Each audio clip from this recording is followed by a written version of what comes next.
Spooner, and this is FreightWaves Insiders. Step inside the tribe as our market experts share their boots-on-the-ground experience from the front lines of freight tech's emergence.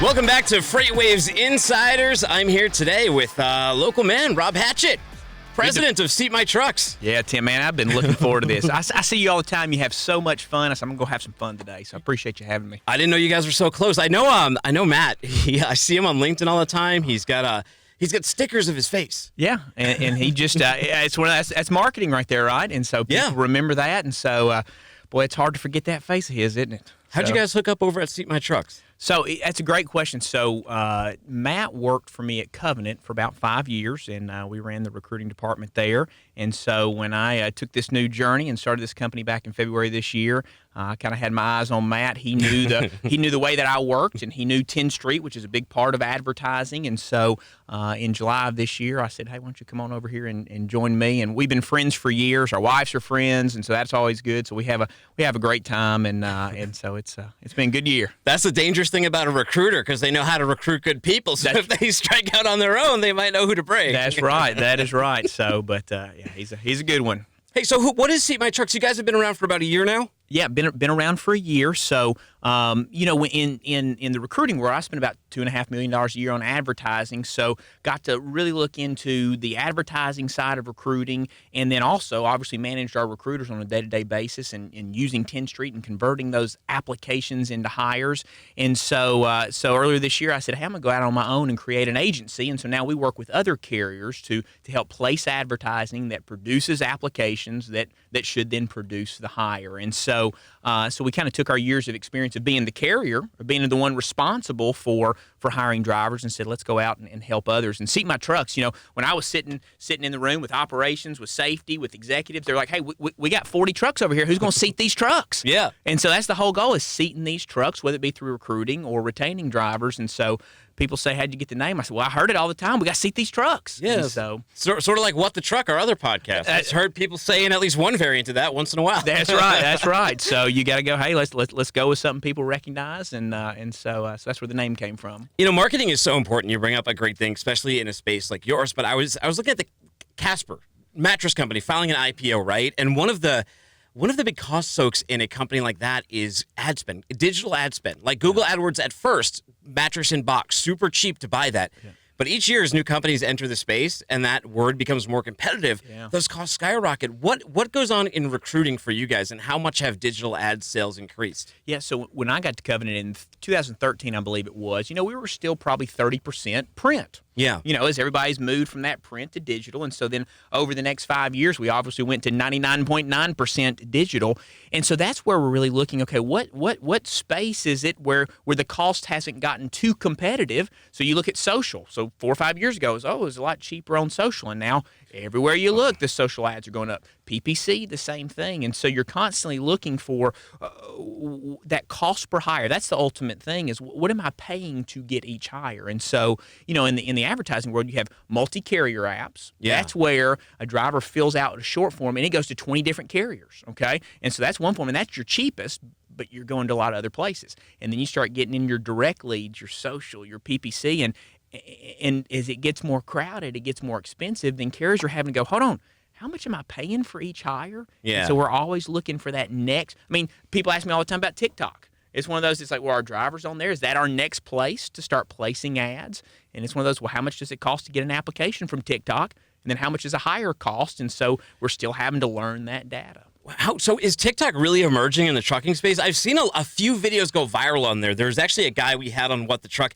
He locked his keys in the truck during a snowstorm, and it got millions of views. Yeah. Now, granted, TikTok, one of the things about it, and the thing about a lot of sites is, well, what counts as a view, and what's the value of a view, especially as they become more expensive. But it seems like TikTok is at least one of the cheaper inroads at the moment. Yeah, the question is it going to be a Facebook or is it going to be a Twitter? Yeah. And so years ago, we spent some money on Twitter and didn't get anything out of it, because you went, well, our drivers on there, they following carriers on there, whereas Facebook, obviously, they are, and we get tons of apps off of it. And so TikTok, you have to sit there and go, and a lot of carriers will go, let's try a little bit of money, let's see what we get. And in all advertising, you've got to decide, is this spend branding or is it lead generation? If I spend $1,000, do I just want eyeballs? Yeah. Or do I want to say that $1,000 got me 100 apps, that's $10 an app? And so you've got to really look at it well. So TikTok, if you're just spending branding dollars, you're getting some eyeballs. But at the end of the day, when I was recruiting director, I was responsible for applications and for hires. Sure. So that lead generation, I got to have a lot of that. And so Facebook's kind of that mixture of both. You're getting a bunch of eyeballs and you're getting applications off of it. And so the things like TikTok, it's one of those, are drivers on there? Are they looking for carriers on there? Will they apply from there? And so, again, I'm still sitting here going, is it going to be Twitter or is it going to be Facebook? Yeah. And so that's to be determined on the TikTok world. That's the equation in marketing. Like, I've done just about everything in this business, short of recruiting, but I've done the marketing side, and there's always that, especially since I'm an evangelist of content marketing. I love it, and I think it's very powerful, but it's almost most powerful in that branding sense. It gives you a real identity. It allows you to have a voice, and it allows your partners to have a certain voice to a built-in audience. To me, it's vitally important, but at the same time, it's not. It's sometimes a lot of those leads and things that come in are indirect from that, so it can be, to convince people of the power of it, it might take a little longer than just that direct lead or that direct buy. That's right, yeah. And that's where really being into with your data, every month going, I spent this much money, I got this many leads, this many hires, where do they come from, where were the impressions at? I mean, it's one of those, it shouldn't be a guessing game, and we should be able to look at it and see, okay, what's the power of all of our spend? And so looking for that good mix. And there's no perfect, every carrier is different. Whether you're dedicated or OTR, your advertising is going to be different based on your job, but there's going to be that right mix for each carrier to where maybe it's 80% lead generation, 20% branding. I mean, some mix, but again, you should be having the data to be able to go, what's best for our carrier, and that's certainly what we try to do with our folks. And data is great, and especially if you are a company, FreightWaves, we espouse data. You guys are big fans of data, but live by the sword, die by the sword. And if you're saying data is a great thing, it also shows good and bad results. Well, and that's right. And as we're spending tons of advertising dollars, we need to see the bad results too. And so if we spent $5,000 over here and it produced 2 leads, so $100 a lead, that's not good, and we need to know, hey, let's not spend the money there anymore. And so I agree 100% with you. It's one of those, we like to see the good stuff, but then give us direction on, hey, we need to stop spending in that area. And so the good thing is, it shouldn't be my opinion or your opinion. It should be here's what the data says, and we should be able to trust that. And so that's where 10 Street is the main applicant tracking system. About 1,700 carriers use it, and that's where we're kind of the geek squad of 10 Street. We like to say. Okay. It's one of those. It's like, hey, here's your tool, and then let us help you maximize it, because that's what we've used all of our recruiting lives. And so, but that's where we pull all of our data from to then be able to see, okay, what's working and what's not working. And so that's kind of our main data source there. All right, this is you now. Now we're going to take a trip back in time real quick and figure out how you form this lens and how you see this world. Oh, wow. Oh, boy. Going back. Ooh. Oh, all right. Ooh, Doc, we got Doc with us. We got the DeLorean. We just stepped out of the time machine. You're 16 years old. You're scouting colleges. What do you want to be when you grow up? Yeah, I was a chess player. Did you know that? Wow. Do you want to be like Bobby Fischer? So I did want to be like Bobby Fischer. And so, and I say that because I met my wife on a blind date, and I said, here's the deal.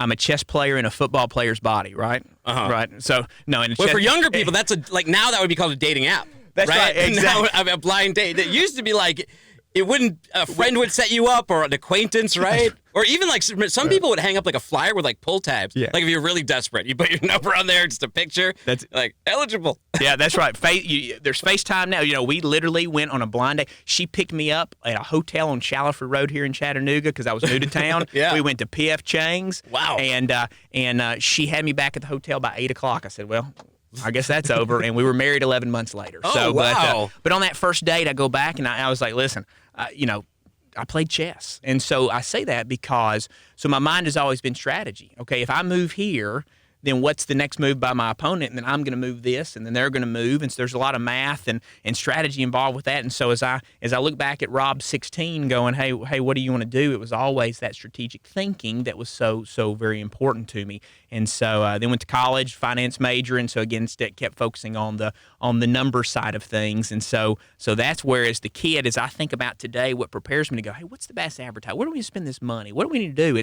I'm just playing chess all day long. And so this year I've been, I don't know if you've heard of the Chat Prep School here in Chattanooga, the new boys school. I haven't, but I have a 3-year-old and 5-year-old boy. So they're in Montessori right now, but when they get a little bit older, I got to think about those kind of things. Absolutely. Yeah. So in this new charter school, we've started a chess program. And so I've been able to be the assistant chess coach. And so that's been one of my most, besides starting this company, it's like I'm now the assistant chess coach. And so it's been a lot of fun. But that's 16-year-old Rob every Saturday going to chess tournaments, 2 national championships. Wow. Started playing in open tournaments as a kid, trying to win some money. And so, but that was Kid Rob as we think about how did we get here today.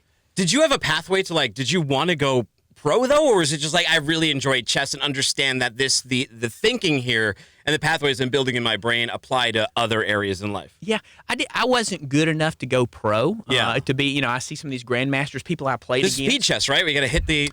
That's right. Well, you have an hour each on most of these open tournaments. Okay. So I played in a tournament up in Crossville, Tennessee a few months ago and played 4 matches. Each match lasted 2 hours. I played 8 hours of chess in one day. So those felt like slow matches, but there is speed chess as well. And so, but no. After 23, I stopped playing kind of professionally, and there was just no money. But it was one of those. It was fun because I got to exercise my brain. And so I think when I think about preparing me for life and business in general, it's one of hey, this is a brain sport. How can I think through all this? And so I wish I'd have been good enough to go pro, but no, just a fun sport growing up. So now you went to Freed-Hardeman University, right? Am I saying that correctly? That's correct. It was in Henderson, Tennessee. Yeah, not a huge place, about a little under 2,000 students. That's right. Yeah. Very faith-based, though, right? So has that been a big component in your career path as well? Yeah, absolutely. So at Freed-Hardeman, so I was applying for colleges, and I basically prayed, whoever gives me the most money. Oh, yeah. And so I applied there, Pepperdine, Duke, and Lipscomb up in Nashville, since that's where I'm from. And I got the most money to Freed. I was like, well, that's the sign I've been waiting for. Now, it happens to be that my parents and all my aunts and uncles went to school there as well.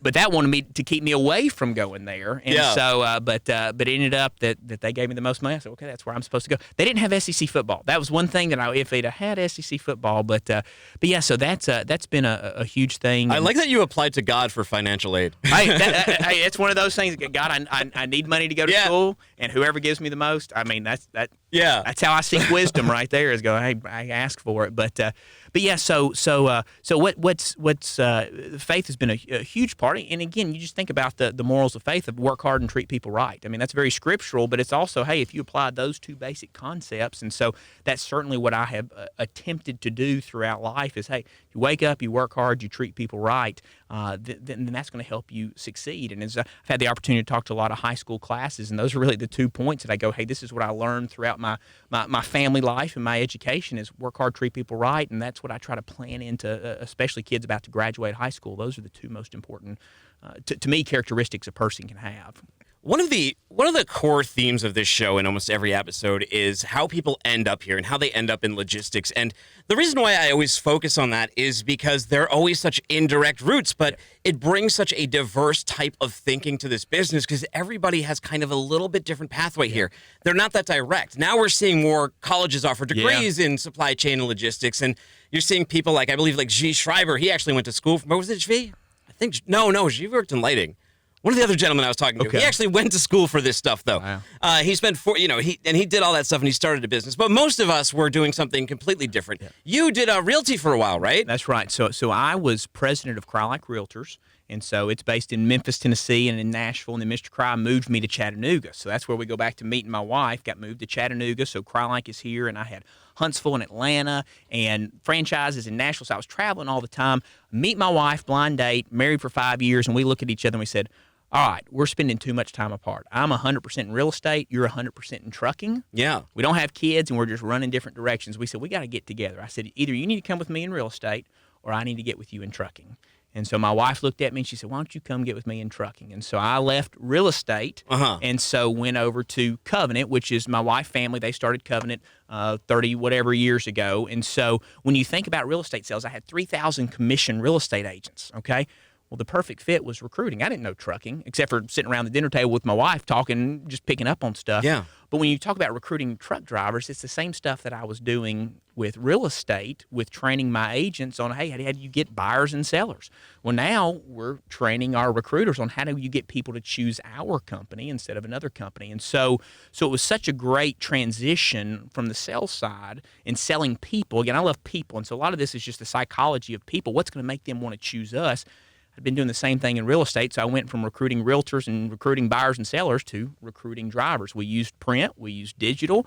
Why are you going to choose me instead of choosing another company? And so all those processes were so similar that it made it very, very easy for me to transition into trucking because I'm still selling people, just a different product and different industry. And, of course, I never got into operations and that kind of stuff. I just stuck with my niche, and recruiting was really a perfect niche for me there. So I obeyed my wife. That's the transition. Yeah. I did what my wife told me to do. That's the moral here. That's the moral here. And so it worked out great. But the reason I say is almost for our own recruiting basis, too, to bring other great people into this industry to think like, well, how would I get into logistics? And to me, I think it's one of the greatest careers you can get into and one of the ones you can advance the quickest in without actually having a degree in the field, because we very much value the idea that someone is coming from realty and they're going, you know what, I'm looking at filling homes and getting agents. In the same way, it's dealing with people. That's recruiting. That's the same way you bring people into an industry. Myself, I went to college for music, and I was in the music industry first. And then I learned this business, and then I brought it all full circle by bringing myself in front of the microphone and bringing that marketing and stuff. But it's one of the few industries we can come into, we can walk into, and bring our powers from the outside and make places better. Yeah, that's right. And you mentioned Google PPC. So back in my real estate days, I was training realtors. Hey, go do Middle Tennessee homes as your search. Yeah. And they were paying 50 cents a click. Now, this is back in 2007 when all that stuff was new, and we were getting sales like crazy for cheap just doing Google search terms. Well, now I'm sure I hadn't looked at this, but you're probably paying $12 a click for that exact same search term years later. But having done that over and over again, and then we get into this recruiting space, where we're advertising the exact same as to where's the best place to spend our money, what's our return, and so making that transition that, hey, it's gone great. So I agree 100% with you that again, I wish I could talk more ops stuff, but at the same time, this is my area, and there's so many areas of transportation. We know that, and so there's niches that everybody can jump into, even if that's not their background. So you and I are living testimonies of that. Yeah. You mentioned your wife, too. Her family started Covenant. They're kind of like the faith-based carrier, right? That's right. So no wonder it only took 11 months for you guys after P.F. Chang's to get married, because you went to the faith-based school. You meet the wife who's got the faith-based carrier. She brings you over to trucking, and it kind of seems meant to be. Yeah. A lady that worked for me went to church with Rachel. And so I was the new guy in town. She said, well, you need some friends. And that lady's husband from the church ended up marrying us. So it was neat. And so, yeah, I'm so thankful for my family. And they just, they want to work hard. They want to help others. And so they have used the company. That's kind of behind the name, the covenant of God. If you bless us, we will use the blessings to bless other people. Yeah. And so that is 34 years later, what drives them each and every day is, hey, this great company is a tool that we have to be able to give back and to give jobs, 5,000 jobs now, over 5,000 jobs. And so, and it's just that's what drives them, is just the ability to bless others, because that was the promise, that was the covenant in the beginning. And so it's neat for me to see that in the family and then be able to work with it day in, day out. Now, my wife and I, we did work together for one day in the office. And we opened the company store. Covenant didn't have a company store. And so we're like, let's open. It went that well. Yeah, that's right. But we said, we want to sell swag, okay? Yeah. And we want Covenant swag everywhere. Let's do this together. And everybody's like, cool, that sounds good. We got in a fight over the logo. Oh. I mean, before we even started. And so we went, two Type A people. And so, so that was the one day, and we kept the floor in between us after that. And so, but we got the store open, does like $200,000 a year. And so just selling swag. And so it's been great. But that taught us, and we hadn't worked together since then. So you gave me a good segue. I was gonna, because you do leave Covenant. I was gonna say, well, did you get in a fight over there, or what was your biggest takeaway, and why did you decide to leave Covenant and strike out on your own? Yeah, and that's you do stuff for, I believe in seasons of life. So it was a great season working with my family. But, my passion is people. Yeah. And we survived with me calling my father-in-law boss. And so I said, hey, let's just go out. We're good. We're friends. We get along. And also I'm wired to be able to call the shots and own my own thing. And that's something that I've been planning on doing. And so that's where it was just time, especially with this driver shortage. Yeah. That we've been talking about for years. I'm like, hey, this driver shortage is here to stay. Now is the chance to break off and really go out and use these resources of advertising and 10th Street and hiring drivers that I've been picking up for years. And now let's go take that and help other carriers as they're on that same journey. And so the timing was just right to say, hey, it's time for me to break off and do my own thing. And so everybody's been very supportive and no ill feelings. It was just it was a good little change, but So like I said, the driver shortage, as long as that's going to be here, then recruiting will be in high demand. So. Well, look, money's cheap, and you're seeing all these freight tech companies, tech-enabled businesses, if they want to go out and raise funding, it's been easier than ever. Getting money from banks has been cheap. So if there's no better time in this business, if you want to start a business, especially yours, because I imagine the idea and most of the idea planning came in 2018, where you couldn't throw a rock or click on a trucking web link anywhere without seeing some sort of story about a driver shortage, right? That's right. And for people listening to this in the future, I mean, 2019, not so many articles, a lot, some crickets from that direction. But in 2018, rates were getting skyrocketed. So people were very receptive to that idea. And one of the things that happens, as you know, as a recruiter, is when the economy is so good for truckers, the rates are so good, the bonuses start to skyrocket. And it's a business with, especially for the OTR for hire market, 100% turnover, right? So, and what that means in that parlance is that if a company has 100 employees, within a year, they're going to have to hire 100 new ones. Not all at the same time, mind you. Right. But like those 100 truckers are going to go through those doors and they'll have 100 new blood at some point during that year. Crazy stuff to think about. Yeah.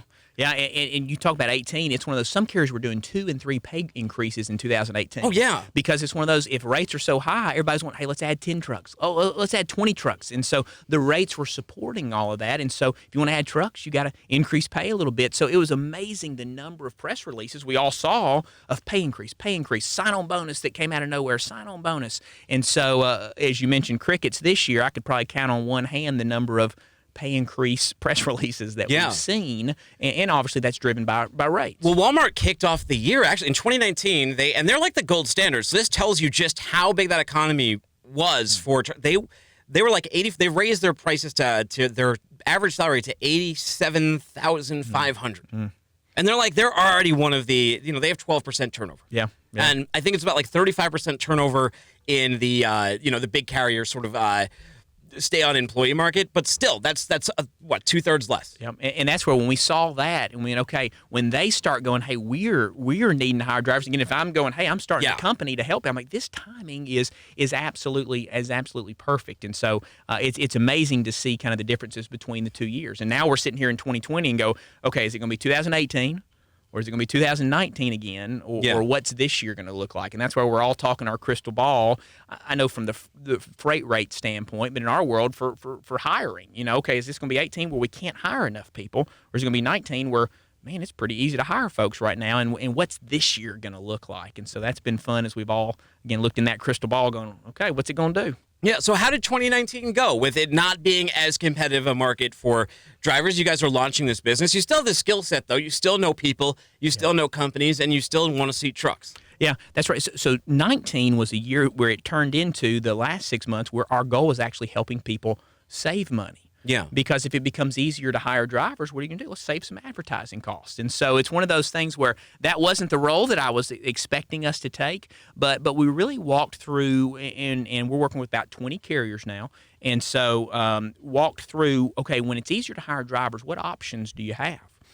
Do you cut some advertising spend? Do you increase your hiring guidelines? Maybe you required 6 months experience. Now do you hire 12 months experience? And so that, or do you go, hey, we have some good turnover. Let's keep going and let's get rid of some of this bottom drivers that we have and replace them with better quality drivers. And so what's the approach? And so it's nice to be able to have that flexibility, whereas last 18, again, it was one of those we can't hire enough. And so now we've really worked on the strategy of what do you want to do? Or the other option is, do you want to add trucks? If somebody wanted to add 10 10 trucks today? I mean, you could probably do it today, literally, because there's just such a large driver pool right now. Again, as you think about how many trucks have come off the market in 2019, well, the drivers were still there, even though the trucks came off the market. So now you got more drivers for less jobs, and so that's what's really contributed to this being very different than 2018. And so, so we've really worked to go, hey, what's the best strategy? Save a few bucks. Increase your guidelines, keep spending the same amount. And so every carrier is different, but it's really fun. Again, going back to chess, okay, if we do this, if we make this move. And so I've had a great time. Yeah. And that makes perfect sense. You have to reframe the economy because the biggest problem when in a tight market like that is you need the drivers. You just got to fill trucks. You got to get freight moving. But in this, the problem becomes, well, now that there's so many drivers, how do I get more selective? That's right. And it's a time, too, where there were so many nuclear verdicts last year. And these verdicts of $10 million or more against trucking companies, that it behooves you to get these better drivers. And you can save a lot of money by having drivers that, the higher quality ones that stay on. So you can look at the guys who, the guy who's been with 4 carriers in a year. He's showing a behavior that, he's kind of a mercenary. Yeah. The next bonus that comes along that's a little bit more than yours, he might jump in that truck. Or maybe he's got a personality issue and people get sick of him after 3 months. Yeah. Maybe he'd get sick of being in the same place for 3 months. You see the guys who've been on for a year, 2 years. I mean, those are gold. Yeah. Those are gold in the business. One thing that you just said that I get asked a lot is, do you feel that we have the quality of driver has gone down? I get asked that, do you feel like the quality of driver is down? And so I always really go back real quick. Hold on, what do you mean by that? Yeah. Because I haven't, when I look at NVRs, PSPs, DACs, all the driver reports, it's not that there are more accidents on there, okay? But there's 2 main areas that I really hear carriers say when they talk about the quality of driver. Number one is the number of jobs in the past 12 to 24 months. And so the job hopping, they would say, it's always been there. It's nothing new, but has it increased? And I would say yes. Now, I then turn around and the question is, okay, what are you saying to drivers coming in? What's the expectation you're setting versus the reality of when they get there? If you're selling 2,800 miles a week and they get there and they have 2,200 miles a week, it's the same thing as me saying, hey, Tim, come work for me for $60,000 a year, and you get there and I pay you $45,000. Yeah. Are you going to stay? No. And so that's one of those where I take that on our recruiting sales. Guys, let's look in the mirror on some of this turnover. If I'm saying 2,800 and they're getting 2,100, I understand. We sold them something that wasn't correct. And then you said, why don't you sell 2,100? And then they said, well, they won't join us if we only sell 2,100 miles a week. So it's a tough dilemma that I think that has been an increase. As miles are down, utilization's down for a lot of carriers. So if they're still selling the higher number and they're getting less, of course they're going to jump jobs. You told them something that wasn't correct. Not that that's every time. We just have to understand that's a world that we create. And when we bring it to W-2, if I offer you 60,000, you get here and take 45. No, you wouldn't stay because that's not what I told you. And so that's happening. But the other thing that's unqualified, some drivers is especially for carriers that require 2 years experience, they are just now seeing this flood of automatic restrictions. And so for them, it's an unqualified driver if they're still driving manuals, if they didn't make the switch over. And so they're getting these drivers. They're not qualified because they have this restriction. And so that's one thing that for years I hired 2,000 students a year. Okay, so I saw them coming out of CDL school. So it was about 4 years ago we start seeing this trend happen to where, the schools are training them on automatics. Yeah. And so that was 4 years ago. And now if you talk to the CDL schools through CBTA, we're big with them. I mean, it's over 50% of your graduates that are having an automatic restriction. Well, so some of those companies requiring 2 years. So they're seeing those unqualified drivers because they've got that restriction. And a lot of carriers have seen that for years now, but they're just now seeing that. So it's interesting as we talk about unqualified drivers, those are the 2 main things, the number of jobs and then the automatic restriction that I hear a lot of carriers talking right now. Well, and they're just playing the game. They're playing the hand they're dealt or the board as it is. Like, it's the same thing that office workers do now, and especially millennials. And I've been guilty of it before, too, because to crack the code, companies have to continue to raise and elevate you and pay you X amount because most people aren't willing to sit there 2-3 years just getting 1%, 1.5% raise. Like, it's below my cost of living. If I do that every year, I make less money working harder and more experience for you. Why would I do that? Why would anybody do that? Yeah, and that's the question. And so that's where, and with drivers, you got to think that the big question with you think about Walmart, you mentioned 12% turnover. So is it pay or home time? I mean, when it all boils down to it, I mean, we talk about so many retention opportunities, and again, I'm a huge fan in engagement and communication, and I don't want to be a number. I want to be I mean, we all feel that way. But when you think about someone that's committed their life to being a professional driver, the pay and the home time are the two main things. And so if I may be good on pay, but if I'm an OTR carrier getting somebody home at home every 2 weeks, just like you said, why wouldn't they be looking for that opportunity that allows them a family life? Well, I better be paying them a whole bunch to be OTR. So it's that combination of pay and home time that's been talked about for years in trucking. That's nothing new. But that still comes down to, hey, when they think about what does next year look like, just like you and I want it to look a little bit better than last year. And so they want that in trucking as well. So is that more pay? Is that more home time? And so that's just human nature for all of us. And so we as carriers have to be thinking about, okay, how does next year look better for them? And again, is pay important or is home time important? Everybody's different, but that's something they've been trying to solve that for years in this industry. And so I've just been trying to solve it for 7 years now. So well, you talk about blind dates. Now there's Tinder. In either one of those, you can get ghosted. Well, now when you hire a trucker, you hire anybody, but in trucking, it seems to be more prominent. You bring them in to go to the recruiting class, and all of a sudden, or into initiation, and they ghosted you, right? So what is going on with ghosting in trucking? How prevalent is it? Does it happen a lot? Yeah, and so I usually use the 80% rule. I mean, that was kind of my norm over the years, is if I schedule 100 for orientation next week, 80 will show. Or if I schedule 10, 8 will show. I mean, that's just because I was trying to give operations a good view of, hey, what does next week look like? So if I told them all 100 and then all of a sudden I get ghosted. So my percentage was always about 80% will show up. And so, but we have to understand they are talking to multiple people. Yeah. For any carrier, and I don't want to misquote this stat, but I was with 10th Street a couple weeks ago, and they said for every driver hired, they have them talking to 4 people in 10th Street. So for us to think they're not talking to all these drivers in the carriers in the same week they're talking to us. So I'm talking to you and you're going to give me 49 cents a mile. But I'm talking to this other carrier and they're trying to verify a little more experience for me, and maybe they give me 50 cents a mile. And it's not like the driver knows it right then. So they're talking to all these people and they probably got 3 bus tickets, and on Saturday they're going to decide which one is best for them. And so is that good? Is it fair? It's one of those. No, but it's the reality is that they're trying to find the best option for themselves, and they're talking to a lot of people, knowing that next Monday I'm gonna be in orientation. Yeah, and it may be Friday or Saturday till they decide which one of those that's going to be based on who gives them that final best offer. And so, but again, it's a numbers guy. I'm a sales guy. I want to make 100 calls a day, and if I get told yes once by a driver, you win. It's a numbers game, and so it's one of those things. I'm fine with ghosting. Now, again, on Friday we need to reach out to them. Hey, did you get your bus ticket confirmation? Do you have everything that you need? Can't wait to see you on Monday. Reminder, here's the pay. I mean, all the communication and engagement. If somebody's not doing that, then they probably will get ghosted more. But again, I'm assuming everybody has that communication with the people they're expecting. But at the end of the game, you just got to, as the recruiting department, you got to know what are my percentages.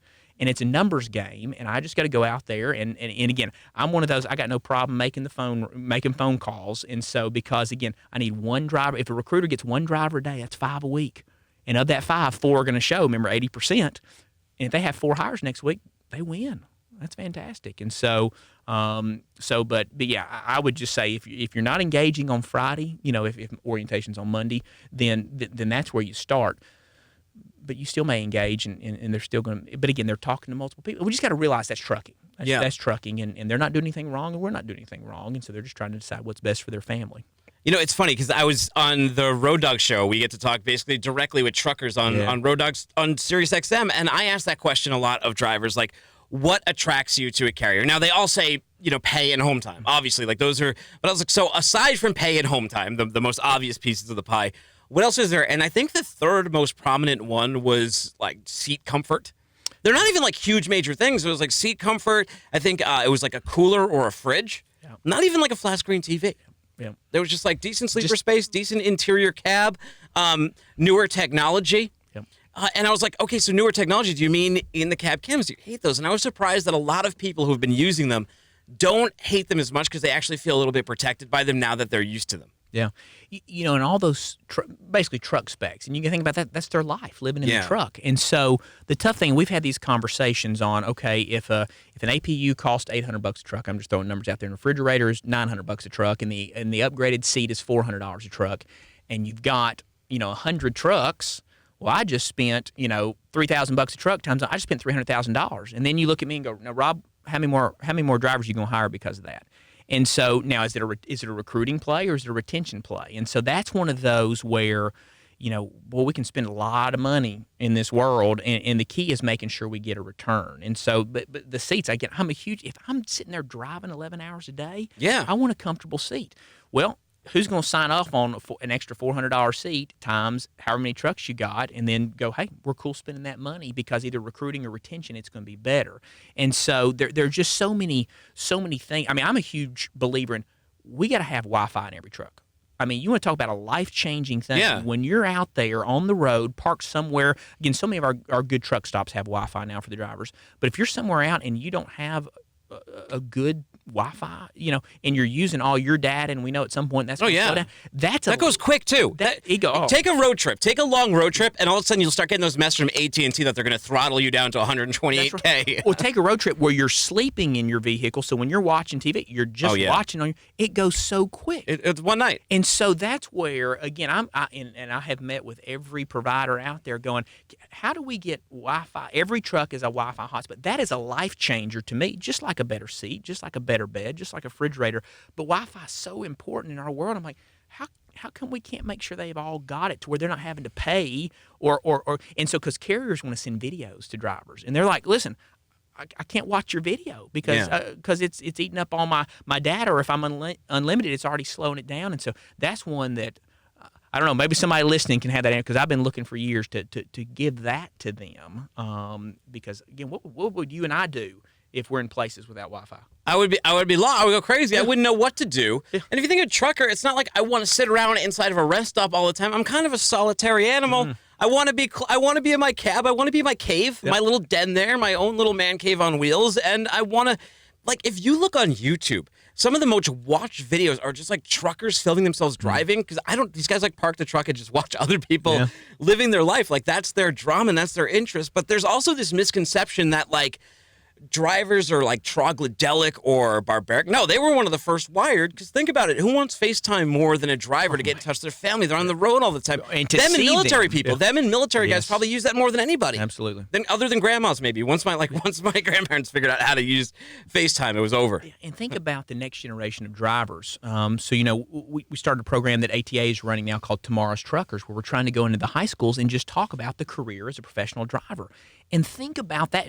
My generation, we didn't have social media when I was in college. Thankfully, I'm thankful for that. But now that's all they know. And now you're going to say drive 11 hours a day where you can't touch your phone, all right?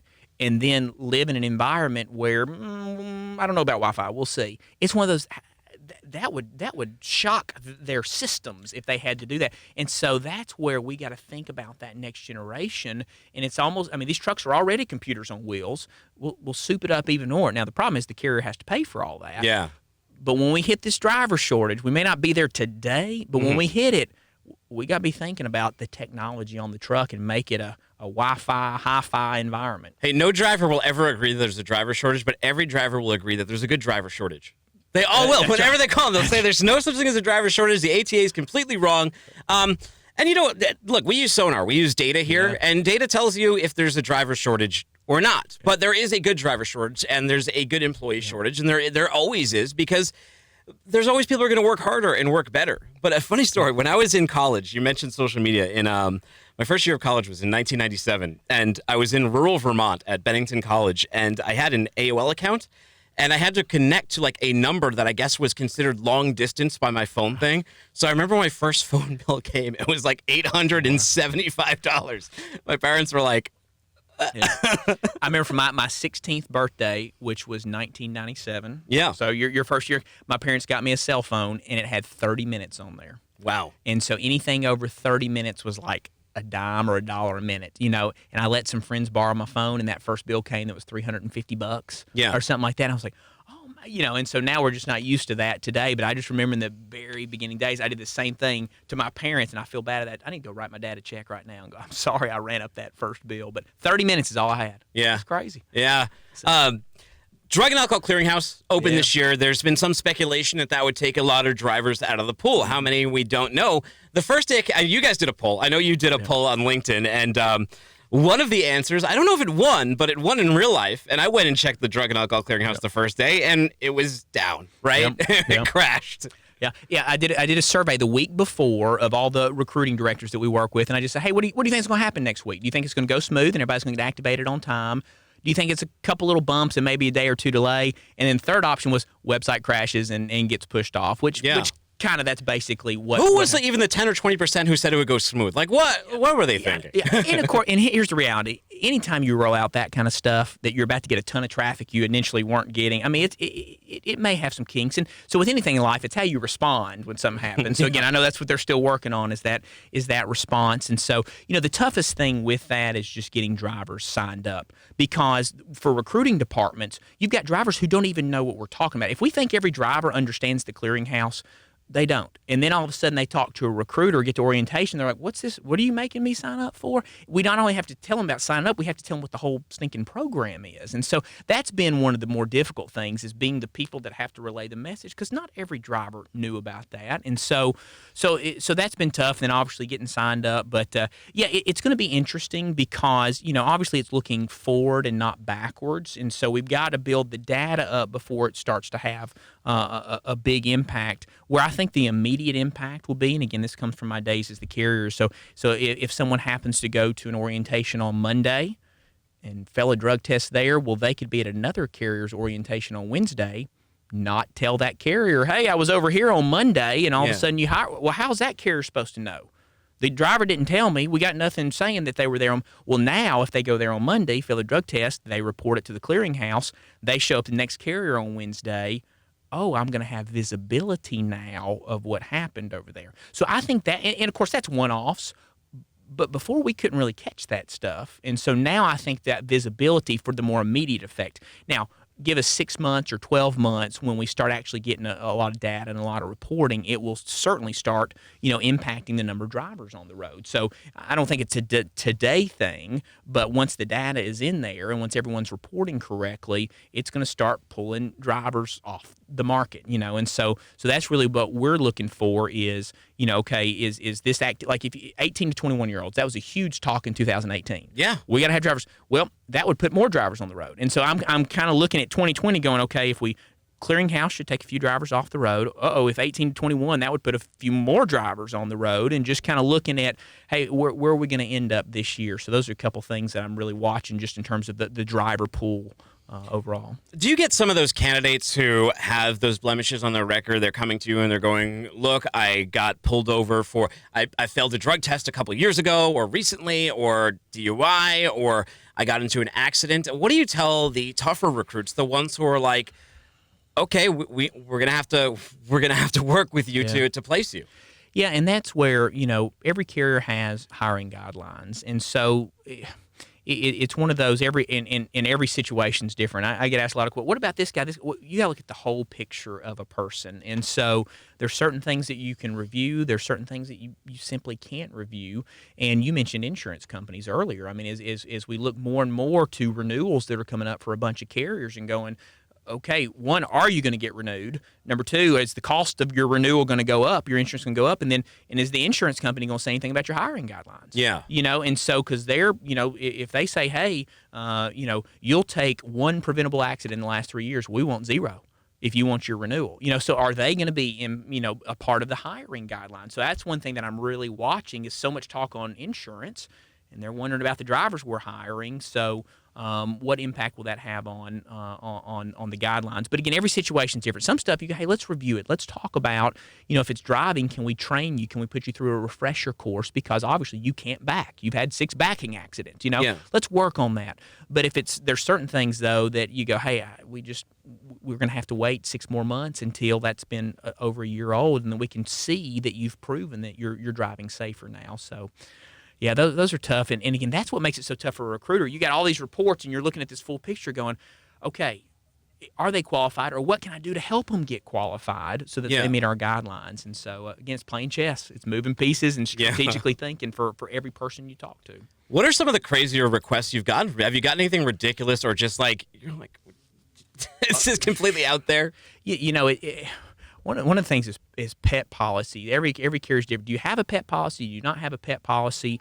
And so there's been some interesting pets requested. Okay. In terms of snakes, in terms of bobcats. Bobcat. So I have a bobcat, and so most carriers there's a weight limit on the animals if they have that, and so you have to go. Do we have? Are there like any piece of machinery or actual bobcat? Actual bobcat. Is there any guidelines around the type of animal in our pet policy? Is it any pet? And so literally, some carriers have outlined what pets are included because of some of the crazy requests. But there's again, we're talking to people every day. There's all kinds of what the fun thing is in recruiting is some of the email addresses that you see. So if I you start some crazy email address back at 16 and I'm still using it today, and you go, that's an interesting email. So that's always that's always been, like maybe get a more professional one. That's right. Yeah. You may want to just get your name at Gmail or something like that. Yeah. Never a dull moment for sure. So you mentioned this, and one of the biggest concerns in the industry is 2020 going to be a better year? Now, a lot of prognosticators are saying, well, a lot of fleets didn't expand, and a lot went out of business. So 800 went out of business. Now, a lot of those are just small owner-operators, but we had massive ones like Celadon. Talk about pet policy, too. A lot of people there had dogs, and the irony is that on a Greyhound bus, you can't take a dog. So a lot of people were in very, very tough positions. Yeah. But do you see this year, a lot of people are saying second quarter onward, we're going to be seeing a lot of rate recovery, which means that people are going to need more drivers to put more capacity on the market to bring those rates back down. In turn, you get more phone calls. That's right. And something that I'm interested over the next week as first quarter earnings come out is to see if there has been reductions in fleet size for some of your larger carriers. So you talked about people going out of business, but if Carrier A had 1,000 trucks and now they have 970, well, they shrunk 30 trucks because, again, trying to get utilization up on the remaining. So if you've got 50 carriers that all shrunk to 30 trucks, that's something that sometimes when you think about how many jobs are there out there, if you've got these public companies shrinking trucks, I'm watching for that as we have the reports over the next week. As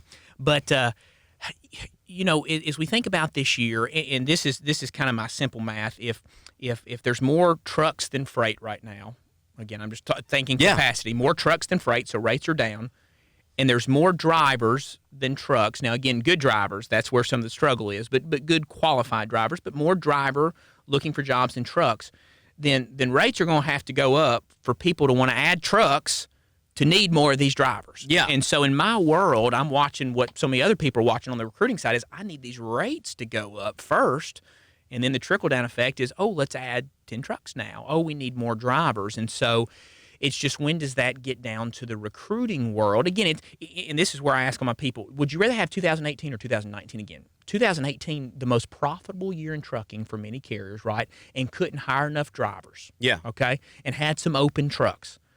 Or do you want 2019, which wasn't a very profitable year for a lot of people going out of business, but all of our trucks are full and we're able to recruit drivers?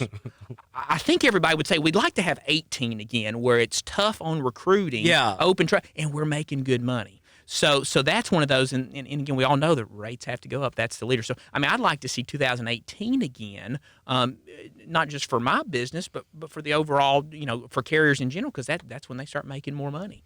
You mentioned TriumphPay and you mentioned earnings, and one really interesting thing that one of our journalists, JP, pointed out from their earnings call was that in 2018, the average invoice was $1,477. In 2019, the average invoice was $1,073, a decrease of over 27%. So, and that's where you see that's when people start going out of business. 27%. How many, especially in a business like this, and if you're not in this industry, you don't realize how close to the margin many carriers operate. Yeah. And pennies. That's it. It's almost insane when you see Celadon. They had there was this equity firm who injected a ton of capital, over $100 million into them to try to save them, and it's it's a little tough when a carrier's already bleeding. Yeah, and that's one interesting thing that we talk with professional drivers a lot, just to try to help them understand. How much do you think we're going to make per truck per year?